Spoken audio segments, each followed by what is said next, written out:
Hi everyone, this is Paul Lang from DTS, and I want to introduce you to what you're about to watch. This is an hour-long event that was presented live to free members at Discipline Trading Strategies. It's called Good Trade or Bad, and I'm going to take a bunch of charts and discuss the qualities of them, ask you to rate them, whether it's a trade that's acceptable at all before it even began, if you think it is, whether different entries are acceptable or not. This is going to be, as most trading is, largely objective. However, like in all trading, there's a little bit of subjectivity. I'll let you know if I interject some of that. But a lot of these will be clearly trades that are not allowed by the way that I teach and by the way that anyone should follow technical analysis. I'm not demanding answers from anybody. Naturally, since this is a recorded event, you won't be able to actually present your answers live, but you can see the ones that did present answers. A few people did, and I went on to discuss the trades in great detail. As events go, this is a very technical one, kind of a hard topic, not a soft topic. And if you enjoyed this, of course, check out the other educational events, articles, and Trading Week videos that you can get access to at the DTS Free Stuff page. So for now, sit back and enjoy Good Trade or Bad.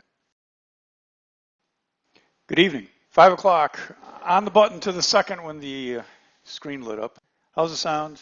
Just good? That's all it is good? I can't get a real good or a great or a better than average. It's just good? All right.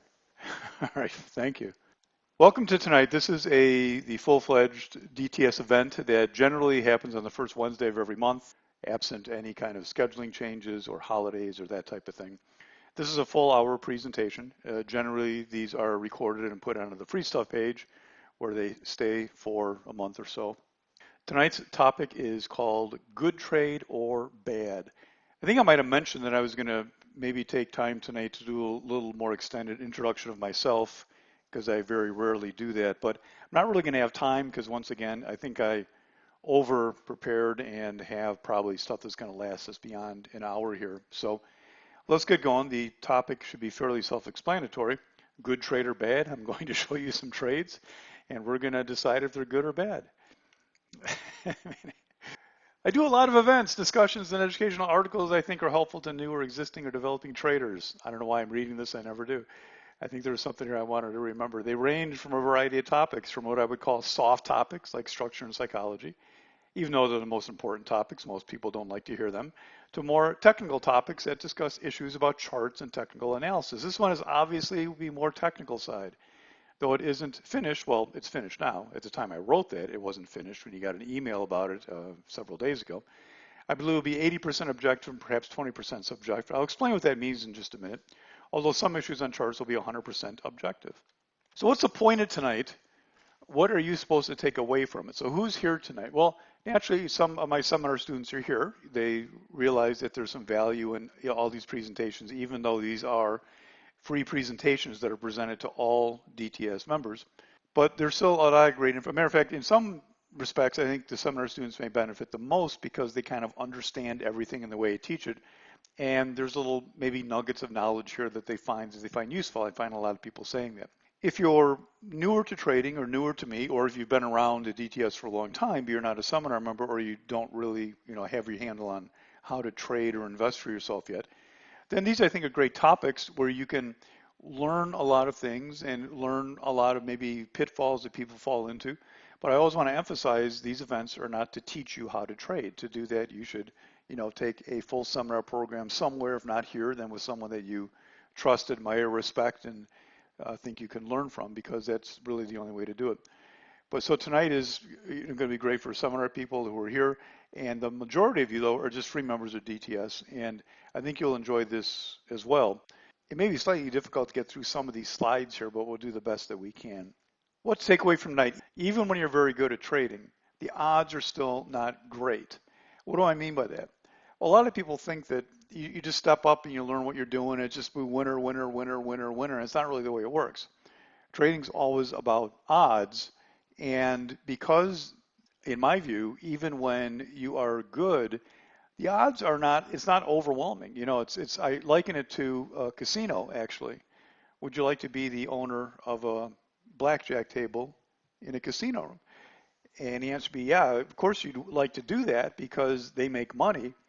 But the odds at a casino table are only 52% for the house, obviously 48% for the person playing. And that's not very great odds, right? So you're guaranteed to win over time, But as long as you do all the things you're supposed to do, right? As a table owner, as a casino owner, if you will, whatever, I'm pretending you own one table, you have to make sure that you hire the proper dealers that aren't going to cheat you. You have to make sure you have cameras in place.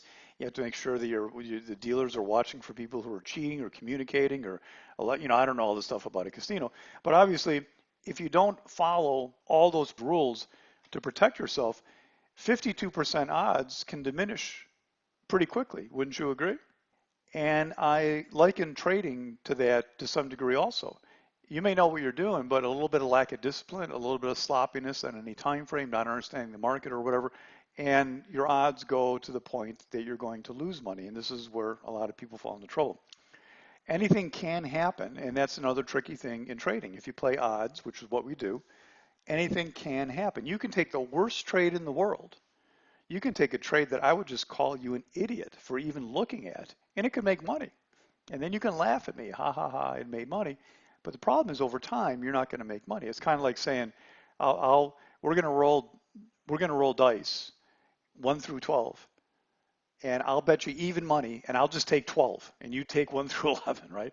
Of course, you'd lose your butt doing that, but if the first one came up 12, you could laugh at me all you wanted to. Well, that's what this is about tonight. It's about odds. So I can't guarantee you that something would never work. All I can tell you is that certain trades have such low odds that they should never be considered. And then there'll be a group of categories. Next slide.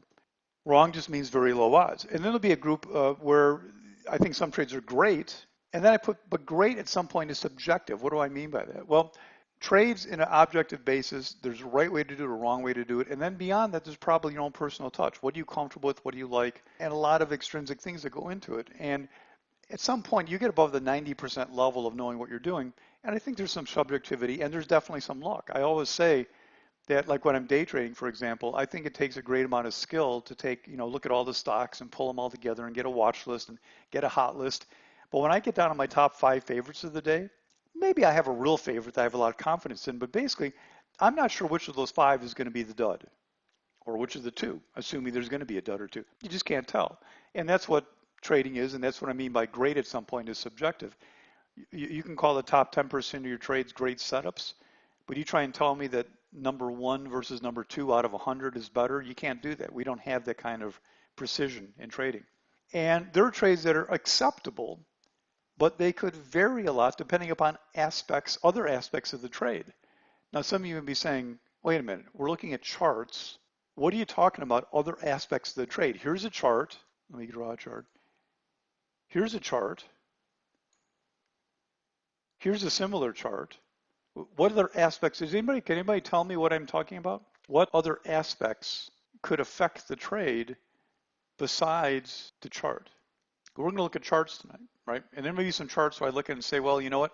I'm not crazy about that, but you know what? It could be acceptable if blah, blah, blah, blah, blah. What are other things that you might say that, hey, that chart's a borderline thing, but maybe it'd be okay if what? Anybody. Okay, the market, right? On some trades, like Dave said, we may be concerned about market timing, right? So let's say I have kind of a markety stock here, and it's kind of grinding higher, and I want to short it, right? But the market's been kind of falling, right? And here my market stock is railing. Do I really want to short that when it has that kind of, so, well, I'm sorry, I kind of answered another one. It should be relative strength. That's what that really was. It could be the market timing, that maybe the market is just broken out just now, and I'm thinking of shorting and stuff. Well, maybe I should wait till the market puts on its rally into somewhere. So if we have the market, relative strength, what else? Anything else would affect chart A, chart B? I say chart A is okay, but I might really like it if what? If the market, if the relative strength, what else are other things? Now, it's all part of the charts, Stephen. That's part of the charts. We're going to look at all the charts. I'm saying here's all the charts, and I could look at the whole, the whole setup, everything you want to call whatever the setup is, the relative time frame, and say, okay, there it is.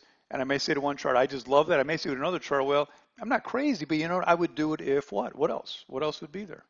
You're really missing the biggest one to me.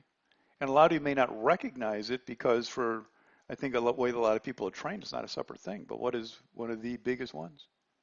Behaves the way you want it to. Well, that's, isn't that kind of under the relative strength, relative weakness, market timing thing a little bit? Yeah, maybe a little bit behaves, but All right, I got to move on because we're just going to be here forever on this question. But the entry, to me, that is the absolute biggest thing. The entry that it may give you, whether you need a confirming type entry, a non-confirming entry, is absolutely positively huge. As a matter of fact, for those of you who haven't heard me say it, seminar students, you're probably bored of me saying this.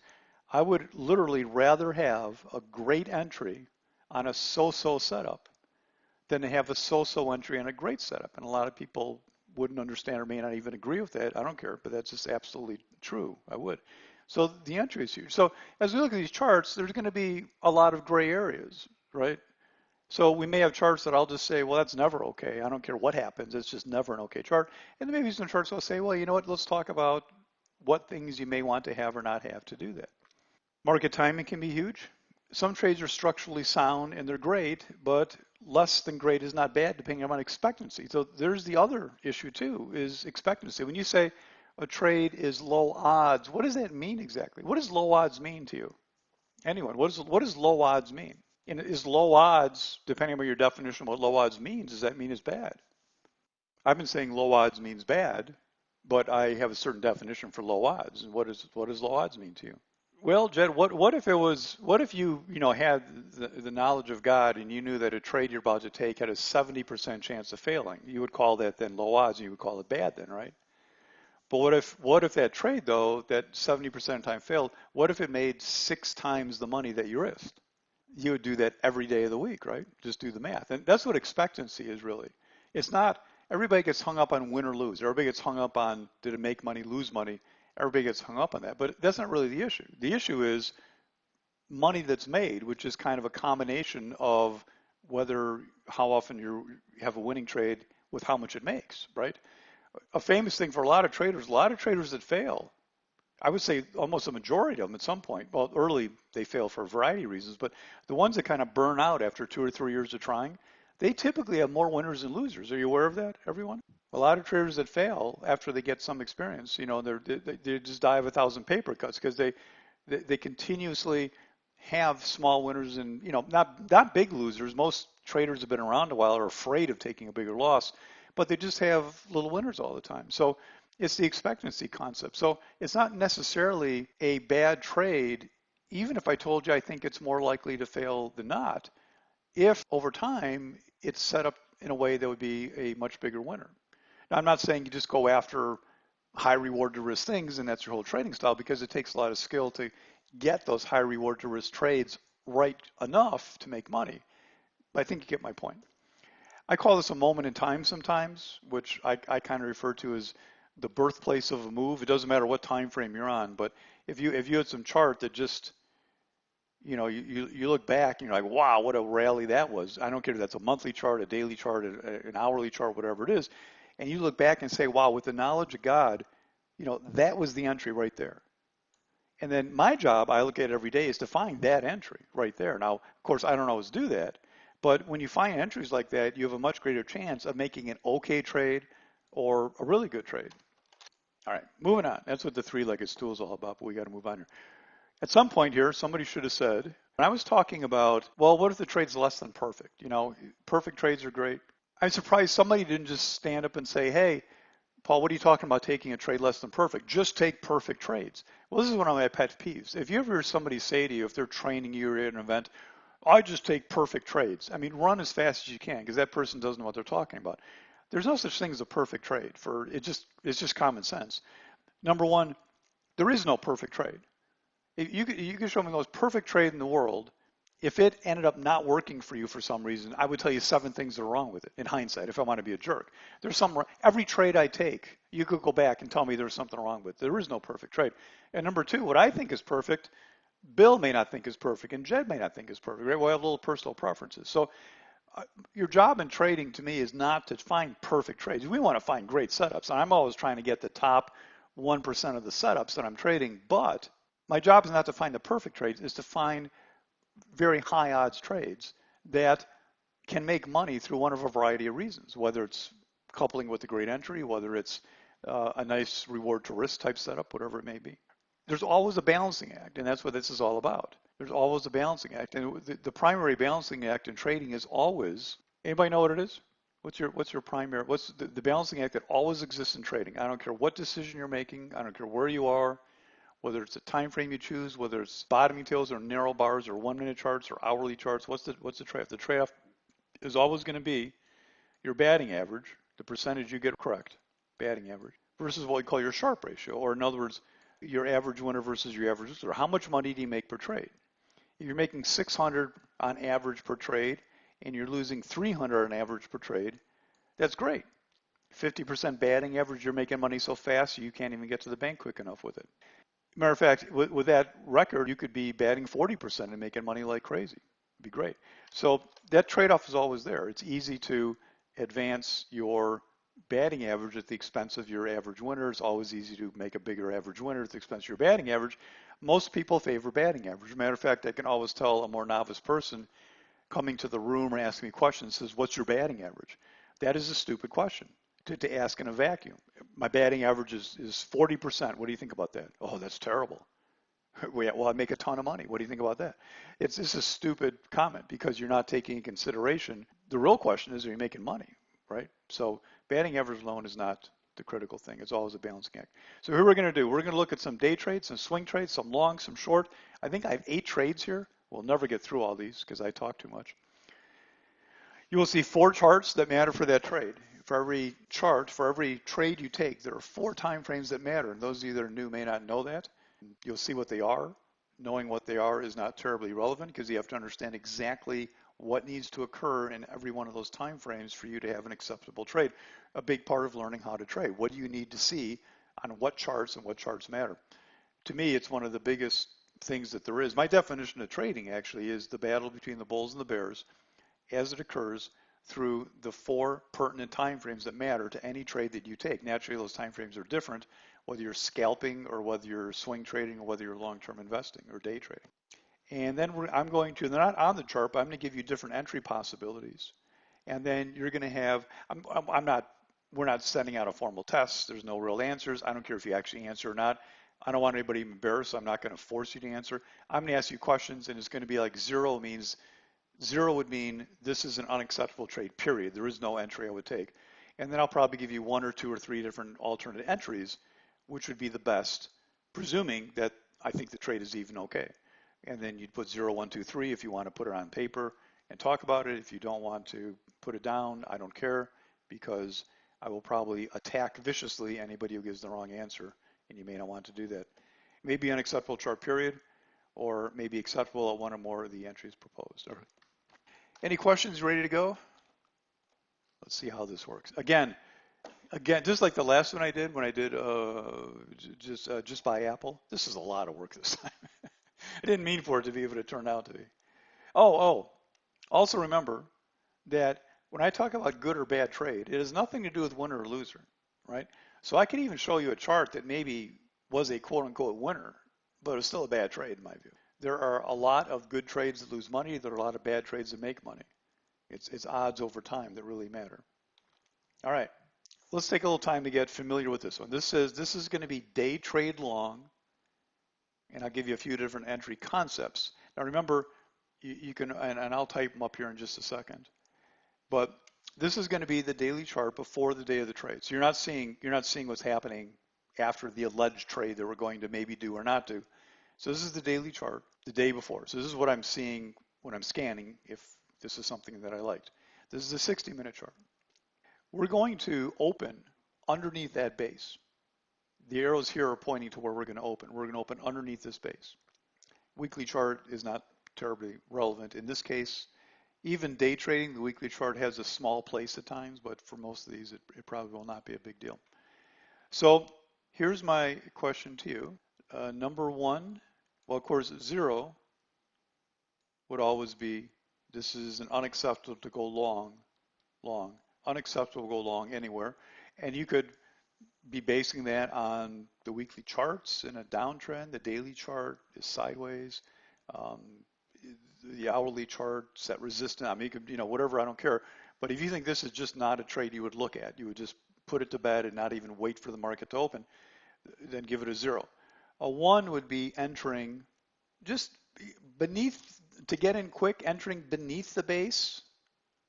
That's number 1. maybe not right at open, but something beneath the base. A number 2 would be waiting to go above the base. And number 3 would be waiting to break that high on the daily chart. So there's your choices. Feel free to type if you want. Again, I'm not going to give a countdown. I'm not going to make you answer, but I'll give you like a minute here and I'll just keep reviewing your friends. So 0 is you hate this chart, put it away. Number 1 is enter beneath the hourly base. Number 2 is enter above the hourly base. And number 3 is don't enter until you're clearing that prior high on the daily chart. And this is a day trade long. If you have any questions, let me know. Well, thank you for that answer, William KT. KT extinction. Dinosaurs. All right, boy, we're all over the map. And from my point of view, I'm happy to see that in a sense. So let's see what we got. 0, 1, 2, 3. Let's first of all take a look at what happened with this one. Do I give you my answer first, or I show you what the trade did first? I should give you my answer first. This is a trade that I actually did. It's a trade that I actually liked very much. It was the favorite of the day. And in this particular case, those of you that said 1, enter below the base on some kind of strength, in this particular case, that's okay. So I think both 1 and 2 are acceptable answers. Now, I would only do number 1, and I'll explain why in just a minute. Let's take a look. On the next slide here, then, we're going to start exposing this. This is PCG on March 3rd, just a couple days ago. And if you look at the daily chart over there, that's what happened after the day of the trade. And here's the key. Here's the hourly chart. That's what happened. Here's the 5-minute chart. That's what happened. Weekly chart, who cares? So I actually entered at 1637 over 1636. And you can see where that is. If I draw a line straight across there, it's right there.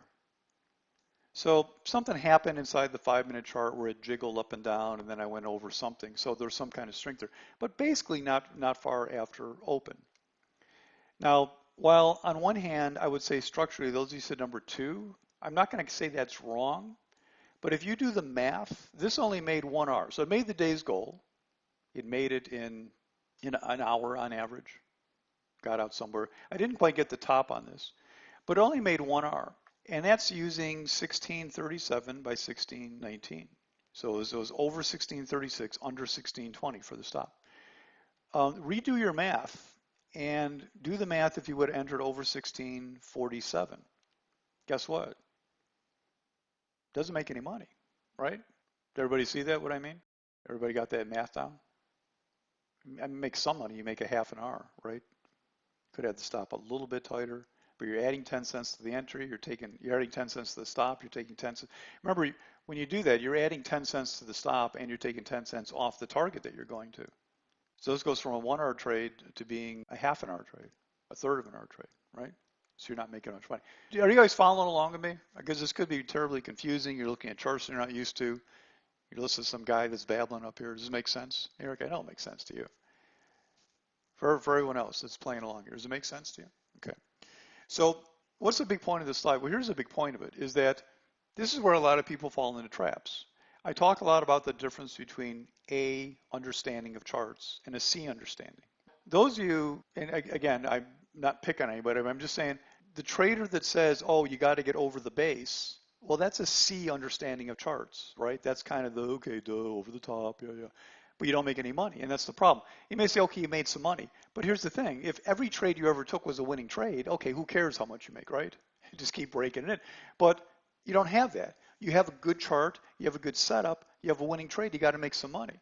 So you have to have the knowledge, the skill, the ability to say, this will work. Does that make sense, everybody? I'm not sure. I wish I could cut out a piece of my brain and just send it to you to explain it better, because maybe when I explain it, but this is the reason people fail, because that's the best they do on a winning trade. You see what I'm saying? Now, am I always right to go long on this? Now, by the way, you don't do this all the time. It has to be a special setup. It has to be something very unique. But even when I think it's unique, will I always be right going long underneath the hourly base? Right? I'm going long in here. I'm going long under the base. Most people say it's a short, or some people say. I'm not always going to be right. But you know what, Lope? Even if you wait to go across the top of the base, are you always going to be right? How many times do you pop across the top and then you collapse, right? When I'm looking at making over 2 times the money, what I have to say in my head is, will I be right at least half as much? and I'm going to be right 90% as much. So to me, it's a no-brainer, and I can do that because I have some good odds in my head of what's going to happen. Would you really take a stop so close to minor support? You mean down here? Yeah, absolutely, absolutely. Where would you take it? This structurally, what I call this, Stephen, what I call this trade structurally, some of our students understand it. I call it a 60-minute breakout, even though we didn't break out yet. I'm just anticipating it with an early entry. So if we're down here, I don't know where we're going to land. Then this whole thing turns into a fail. Look at the daily chart. The whole thing turns into a failed breakout. So I don't want to be messing around with it. So, but I mean, if I'm up here taking this, yeah, that's a whole different trade then. Now, if it would have opened and fallen, I could see taking it in that area cautiously, putting the stop down further. But yeah, in this case, I want that to become the stop as soon as I can, and that's what it. So this was an actual trade. So this one here, obviously, I think is a big thumbs up because it actually was a trade for me. All right, so that's an easy one. So I think that is a nice trade, a good one to have discussions about. That's why we had it. All right, next. Swing trade. Now we're on swing trades. So we're talking about swing trading, entry off a daily chart. Pertinent time frames are all showing your daily, weekly, 65, and holding and trying to make a move that holds for several days. So here's the chart on the day it's being contemplated, right there, that green bar right there. So again, 0 would mean I would never have this chart on my screen to go long on the daily chart. A 1 would be enter over the green bar. A 2 would be enter over that red bar. And a 3 would be, since we opened that day a little weak, 3 would be to enter over the 5-minute base from the prior day. Whenever you like. 0, I hate it. 1 over the red bar. 1 over the green bar. 1 is over the green bar. 2 is over the red bar. And 3 is over the 5-minute base since we opened weak. 1, 2, or 3. This is a swing trade. 1, 2, or 3. 0, 1, 2, or 3. Remember, 0, of course, is get this off my screen. What are you doing? Go ahead, whenever you're ready. If I take 5 minutes to trade, we'll be done about on time, I guess. I wrote a note to myself. I have no idea what it means. All right, 60 doesn't match the daily, I think. All right, we got a lot of zeros here. You guys don't like this. What if I told you this was Tesla? Would that change your mind? when I did that event a while back, remember that? You guys, some of you there for that? I showed a chart and all the names are covered up. You guys didn't like it. I showed the same chart later in the presentation, and I showed you as Tesla, and 40% more people liked it. 20, 30, 40, just because the name was Tesla. Talk about subjective perception, holy cow. This to me is unquestionably a 0. This is a 0. This is an unacceptable trade to be looking at for a swing trade at that particular time. Now, there's a fine line here, but there is sell calls. You take a bearish position on it. I wouldn't take a bearish position on it either. I would sell puts on this, actually. You'd sell puts here is what you would do. But no, there's no entry at all. I wouldn't take this at all, Reg, is my point. This is an unacceptable swing trade because we are in a daily downtrend. And right there, you can stop talking, right? You're in a daily downtrend. Yes, swing. It says on the slide, I said several times, swing. So end of conversation. We're in a daily downtrend, right? What else do you need to talk about? You don't take trades in a downtrend. Now, some of you more astute people are going to say, hey, but Paul, the weekly chart. Well, here's my answer to you for that. And again, this is another example of separating a C trader from an A trader. This is my example. You're trying to say the weekly chart justifies going along the daily chart. Well, it doesn't. The weekly chart says, yes, I agree. There's an area here. I agree. And I think it's kind of like the red zone in football. We get into this area. Now the weekly chart says, okay, maybe I'll hold here. And then we look for something to happen that tells me it's done falling. Then we look for something special to happen. You follow what I'm saying? And obviously, what is special? That's a 7-hour discussion. I'm not exaggerating, but you get the idea. You don't just jump in on a daily swing in a downtrend because you've come to some vague area. The example I always like to use is the World War I bomber, where they used to drop planes out of the open hatch of the plane, and you're lucky if you hit the right city. And then the boss tells you, well, I don't want you to hit the city. I want you to hit that factory. And as a matter of fact, not just hit the factory. I want you to hit the front door of the factory. And by the way, there's a doorknob on the, and there's a fly on the doorknob. I want you to drop the bomb on the fly. You're just getting ridiculously specific. You can't go to this huge wide area in the weekly chart and say, ding, ding, ding, ding, ding, 272.47. That's it. That's the number. Let's go. It doesn't work that way. That's an unacceptable trade to me. You're going to lose a lot doing that. Well, it's not an excuse, though, because change the charts. Here's your hourly chart. Here's your 5-minute chart. Doesn't matter, right? So this is, one of those you can discuss if you want, because it's something that you may want to keep on your screen. It is Tesla. Don't email me in a week and say, oh, it rallied.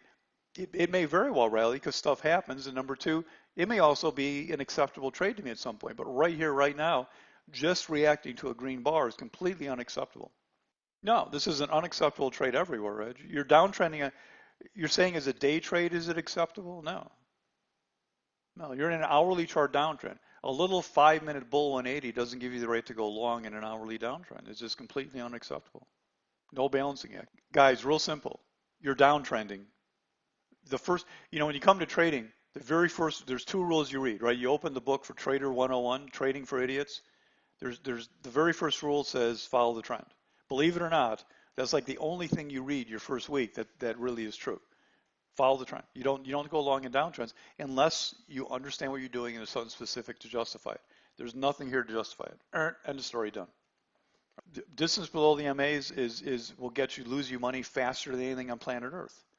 You don't go long in a downtrend. You don't go long in a downtrend when the MAs are falling. You don't go long in a downtrend when the MAs have great distance to the price, even when there's great distance to the MAs, unless it goes climactic, and you have to meet the definition of climactic. Otherwise, you're just going long in downtrends, and it's the worst thing in the world you can ever do.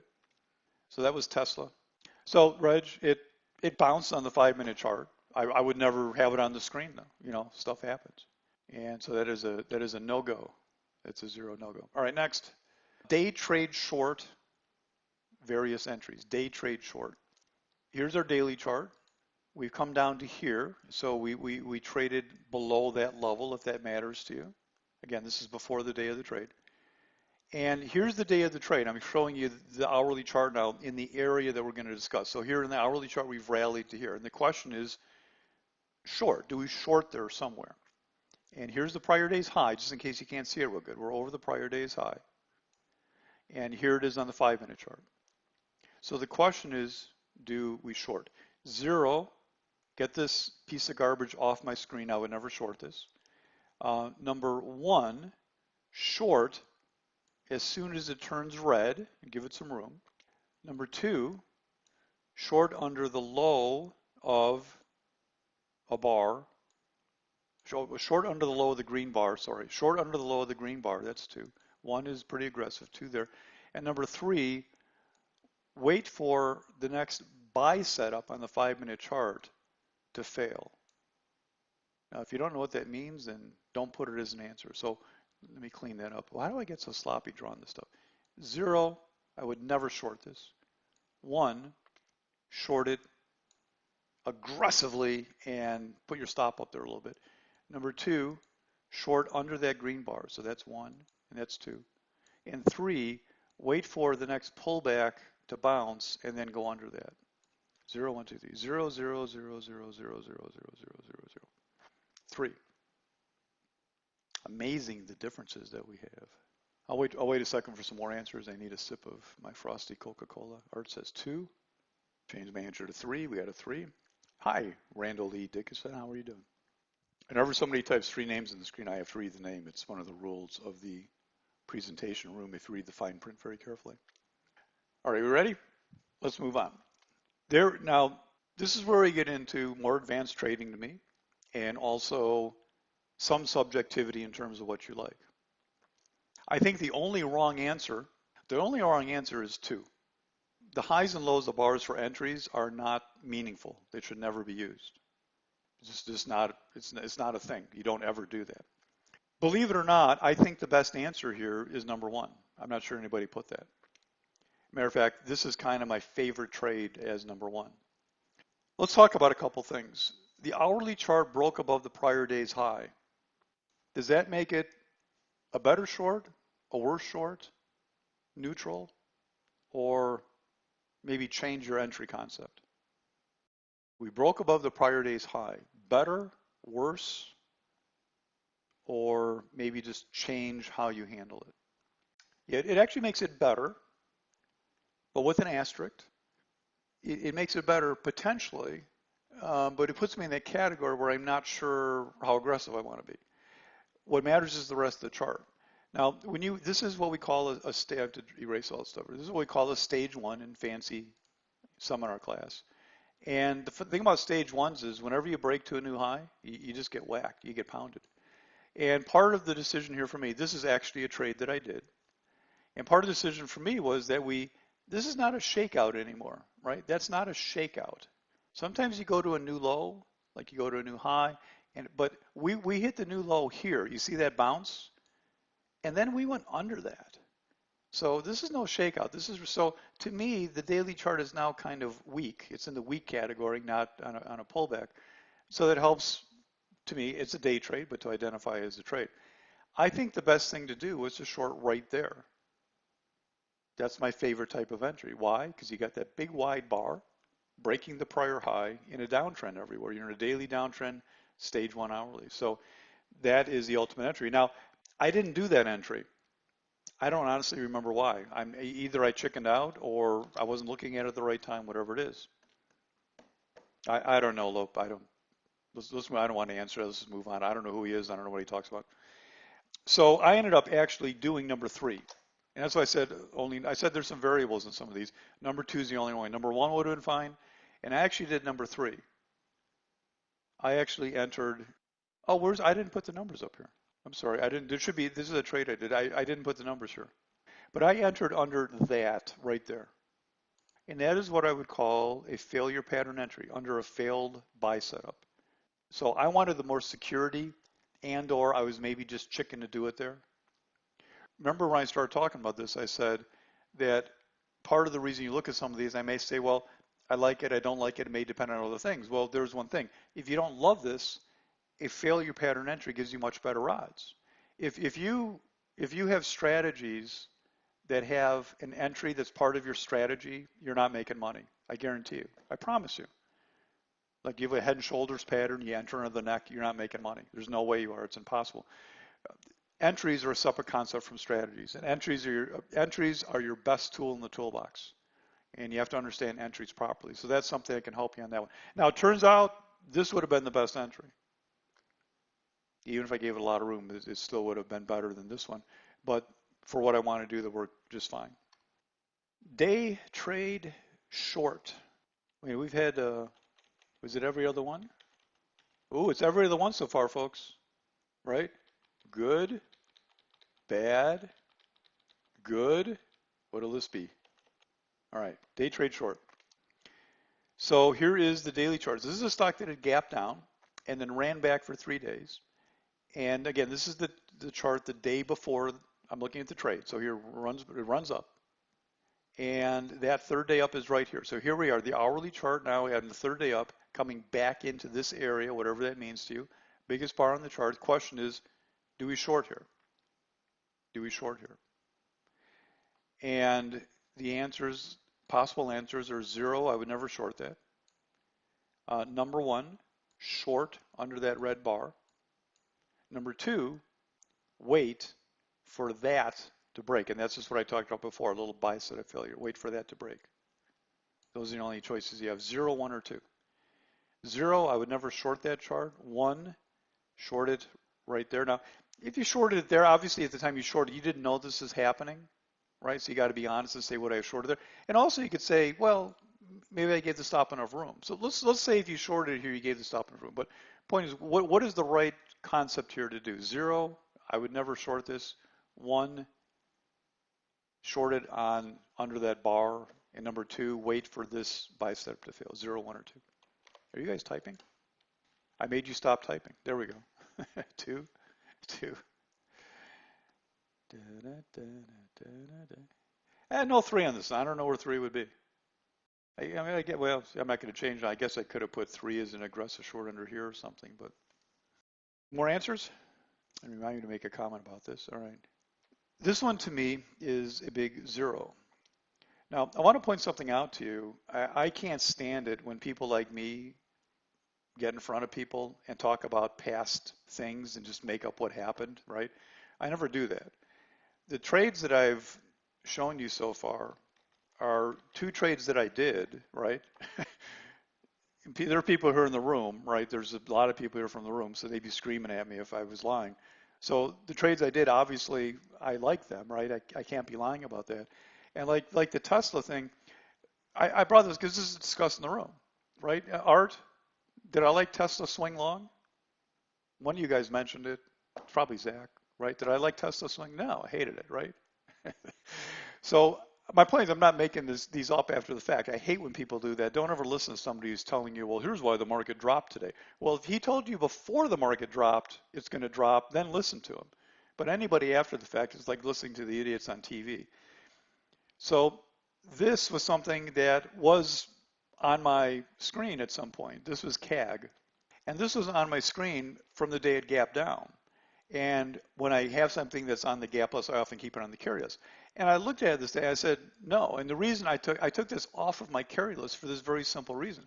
To me, I feel this is a daily chart conflict. What do I mean by that? Well, we've dropped 7,000 days, and then we had this big gap down. Now look at the volume down here. Now understand, I was there the day the stock gapped down. I did not want to play it long. I'm not saying I ever would have. I don't think that's a good long setup, right? Because I just don't know what it's going to do. But once it becomes a novice gap with volume like that, I don't want to short that.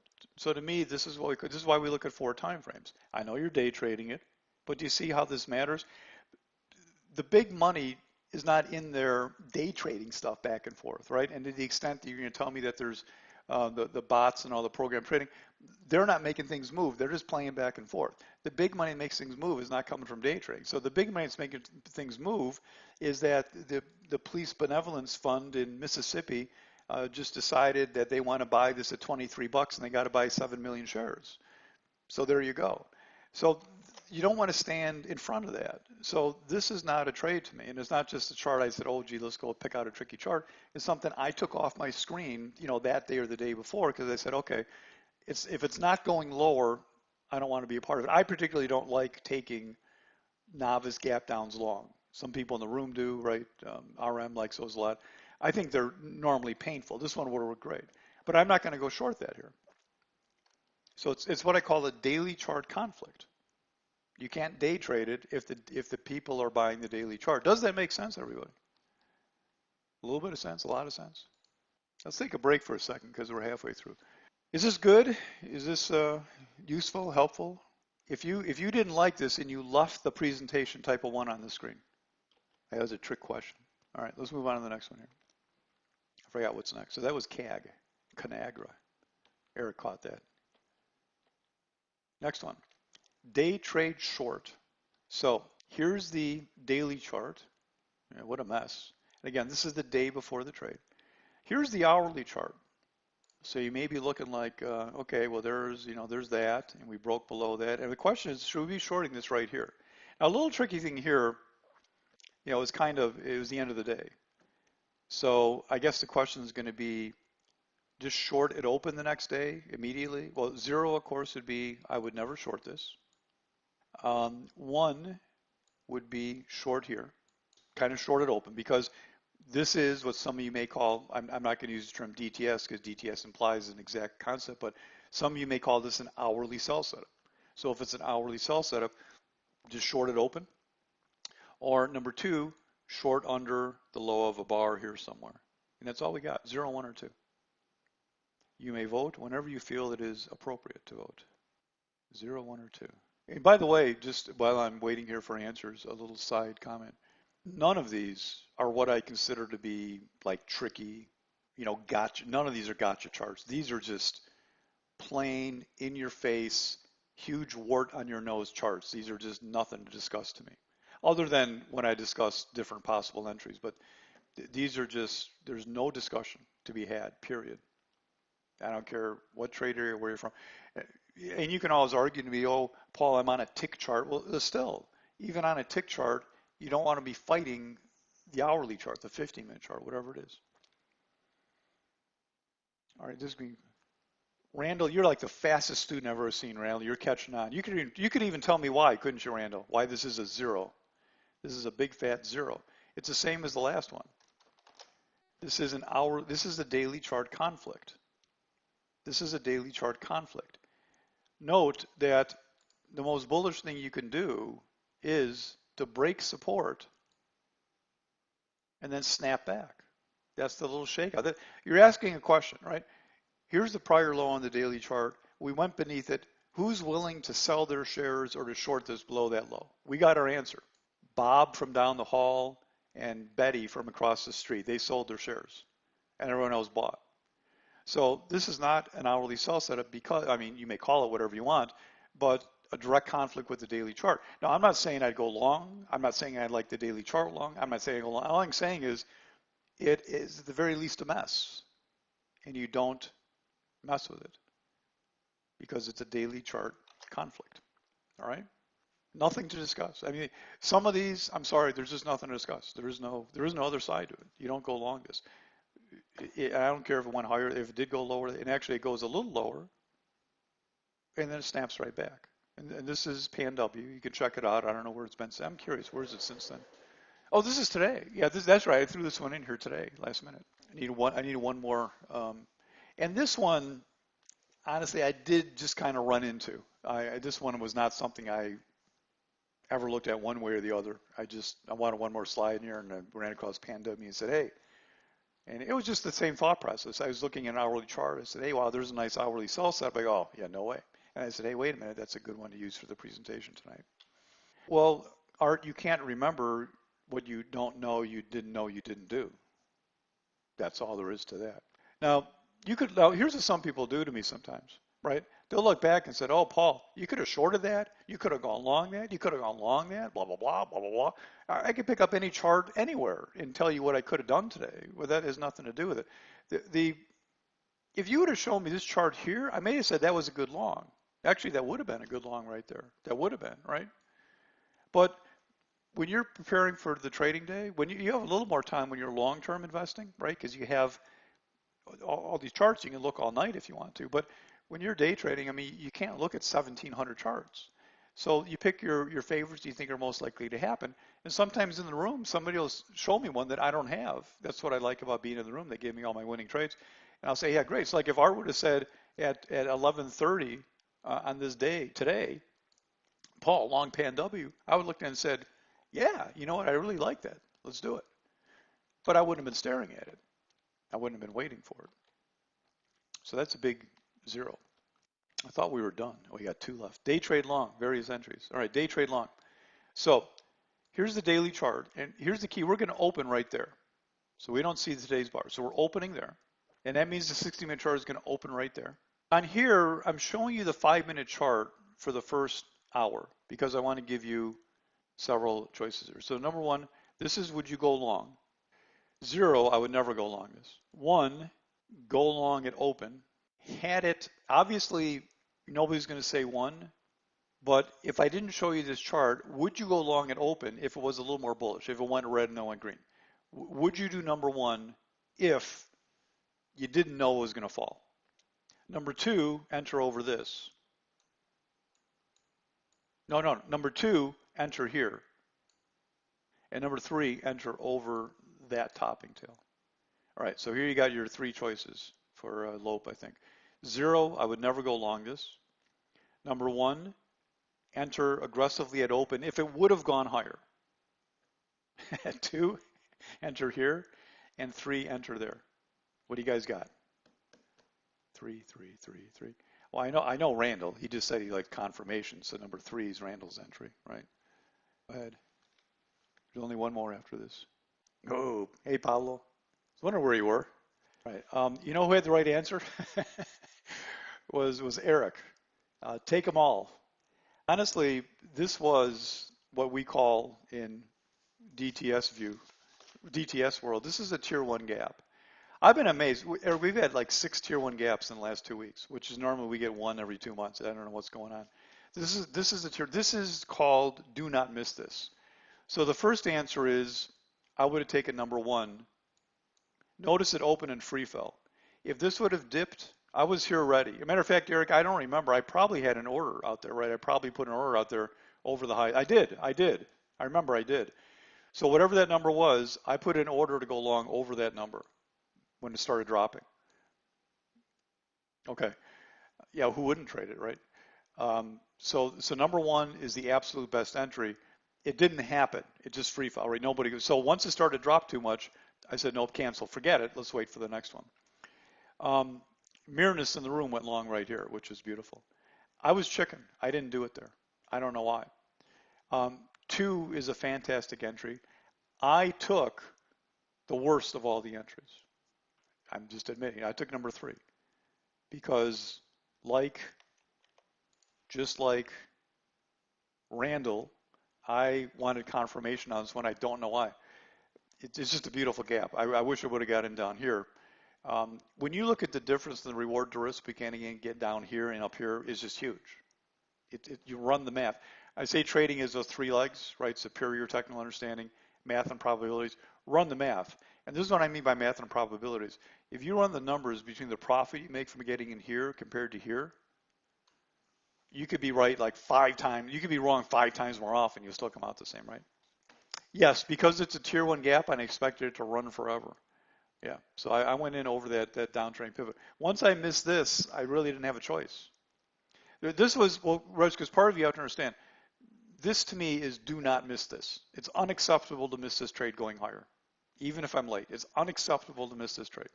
People have this saying that they like to refer to that's called missed money is better than lost money. I agree with that about 20%, 80% I don't. Because when you're a good trader, missing great trades to me is just as bad, just as sinful as taking trades that don't work. And obviously I don't want you to take crappy trades, but it can be just as bad to be too aggressive as to be not aggressive enough.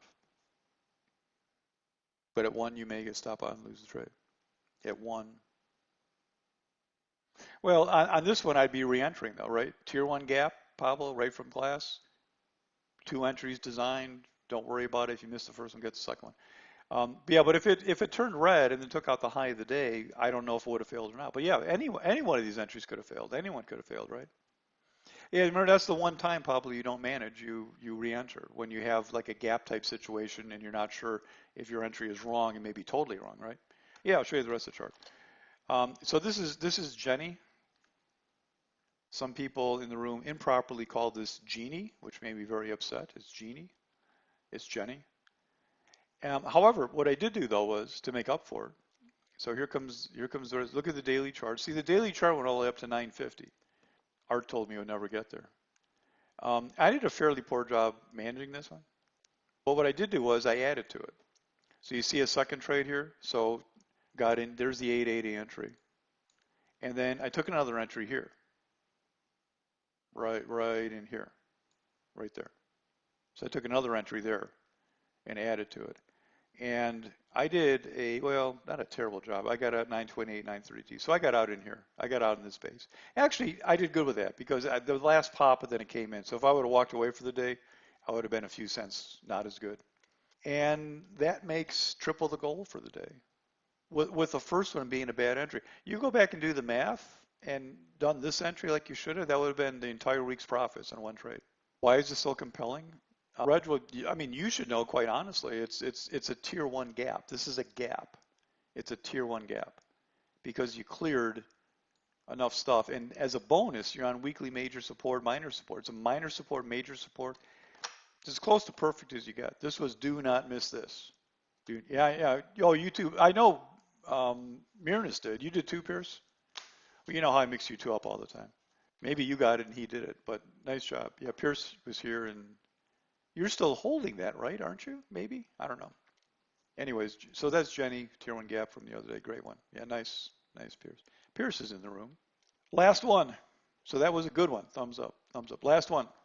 This is a long-term trade, not a swing trade, a long-term trade. This is like hold for weeks, months. Some of you may even call it a long-term investment. I don't know if you use that word or not. I don't care. So this is the monthly chart, not a 5 minute, because we're on a bigger time frame. Here's the monthly chart right there.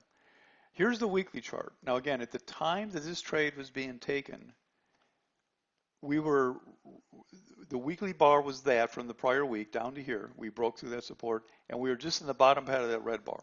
Okay, so that's the weekly chart. Daily chart, we're talking about an entry inside of this next bar that's coming up, the third green bar. And on the hourly chart, that would have been an entry right in here somewhere. So, questions for you. Number one, well, zero, you would never consider this long as a long-term trade because of the way the charts are. Number one would be to enter over the high of that bar right there, which would have been here. Two would be to enter over the high of this trading day. 0, 1, or 2. 0, not acceptable for a long-term position. That's the monthly. That's the weekly. We're entering in the bottom third of that red bar if we're entering at all. Don't ever enter. Nope, no good. Number one, over the high of that prior day. Number two, over the high of this day. I guarantee you and assure you one of the people answering this question knows the answer better than I do. While they're finishing your answers, this once again is one of these charts that I just have to say, let me let you finish it. Long term. Well, you had the right answers, Eric. Well, this is actually one of my favorite trades. This is a long-term trade. This is a trade I did. This is actually Nike. Now, you may have some questions because you're going to talk to me about downtrends and that type of stuff, but this is a near perfect setup. This is really nice on Nike. This is a longer term trade. This is in the long-term trader letter, and this actually hit a first target of 70, about 70. Where do we hit? 76. Yeah, we hit 76 eventually. It's not all on the screen here. And it's still got the back 2/3 of it that just held on today. And the back 2/3 is more profitable than where this target was. So this is, to me, a beautiful setup. And again, part of this is because understanding the daily is no longer in a downtrend. It's not an uptrend, but it's no longer in a downtrend. And this little magic here thing, this is, again, is just what you want to see sometimes. I've had Nike on my long-term list for forever. I think I traded it once, like last year maybe or something, but I've had this on the list forever, waiting for this, and all of a sudden, boom, there it was. I think that one or two, I actually took two. I think this was marginal, and the reason it was marginal was because you're deciding if this is a shakeout or a breakdown. Now, just looking at the chart, I'm 90% that shakeout, so I think you could have done this. But this is where, again, your answer varies. Your entry, which is the best tool you have in your toolbox, is going to vary indirectly proportionally to how much you love the trade. The more you love the trade, the more you're going to jump in. The more you hate the trade, the more you're going to look for, say it, Randall, confirmation. So I think this would have been okay, but it's a little sketchy because it's not a lot of confirmation. Because understand what I'm doing. I'm taking a monthly, weekly investment and entering off of an hourly chart. So this is what I call that moment in time thing, right? If Nike ends up at 125 and you go back and say, where's the birthplace of Nike? Where was the first spot, even on a 5-minute chart, that you could have entered? There's a legitimate, and I'm not saying you just go back and look in the chart and pick the low. I'm saying strategically speaking, knowing what you know about charts, and that would have been right there. This is the birthplace of Nike right there. So if Nike goes to 200 a year from now, you can look back and say, that is the birthplace. That's the moment of conception for the chart, the moment in time that ended the daily downtrend, weekly downtrend, monthly downtrend, 5-minute, everything, and turned around. So I'm one day behind that, doing that. I'm very proud of that. So, right? It's not in a downtrend because on any definition of a downtrend, we're no longer in a downtrend because we did not make a significant new low, because you want to look at moving averages, we're above them. You want to look at trend lines, we're above that. This last rally was a rally far beyond what it should have been to maintain a daily downtrend. We should have held minor resistance. So it is no longer in a downtrend. It's not an uptrend, you're in that in-between area. But given everything in here, and these are my favorite type of trades. This is what I look for long-term trading all the time. And I generally am going for, larger R trades. Oh, you don't have all the numbers. I left the heading off this, sorry, a little sloppy, but that was the entry. Over 71. So actually I took it. over that base. I took it on the hourly buy setup view right there. 71, 71, stop 69 approximately, about a $2 risk unit, and then took a third at 76. And that was only 3 R's on the front part, but the way I do this, and by the way, I'm going to talk about this tomorrow night. The way I do this is long term, is I go for a very healthy but reachable first target third. And then the second target, typically I try to go huge, but it depends on the chart. And the third target, if you're playing with a market bias that you feel has longevity, you hold it quote unquote forever. So this is actually, Reg, the definition of what you should know is a retest and failure pattern. It's a retest and failure. Questions, comments? And again, I'm not making this up. This is a trade idea. It's in the list. Somebody here get the long-term trader? Somebody here get the long-term trader? Yes? Yes, we did this trade, right? Nike back on 212. But just a lot of new people here. I'd just like to emphasize, I'm not just, looking back at charts and making stuff up like some people do. This is all real stuff. So, Reg, the way I do it is, actually, you know what? I'm going to talk about this tomorrow night. I decided to have a little get together tomorrow night. I'm going to talk 30 minutes tomorrow night. You don't know about this yet. There's no invites out. There's not in the calendar. I decided tonight I was going to do this. I'm going to talk about the most important concept, explain about managing long-term trades and investments, which would include the third thing I'm talking about. You going to be here tomorrow, Reg? We'll do it tomorrow because it's getting late. And then I'm going to take questions and explain how the DTS long-term trader works. Now, I'm not going to promote this as an educational event. I'm not going to promote it as an impromptu. I'm just going to promote it as a get-together. I'm going to teach you something very important for 10 or 15, 20 minutes at 5 o'clock. You'll get invites tonight. You should get an invite to it, okay? Yeah. And then I'm going to have a little, call it a little sales thing, if you will, discuss the long-term trader, how it works, and answer questions for people who'd maybe want to be interested. I sent some emails out about it recently. A lot of people were confused about emails I send out, so I'll explain it. But to start it off, I'm going to talk about kind of how I theoretically do the long-term trader and what I mean by when I talk about trading around a market bias. Eric, I should have you do this actually.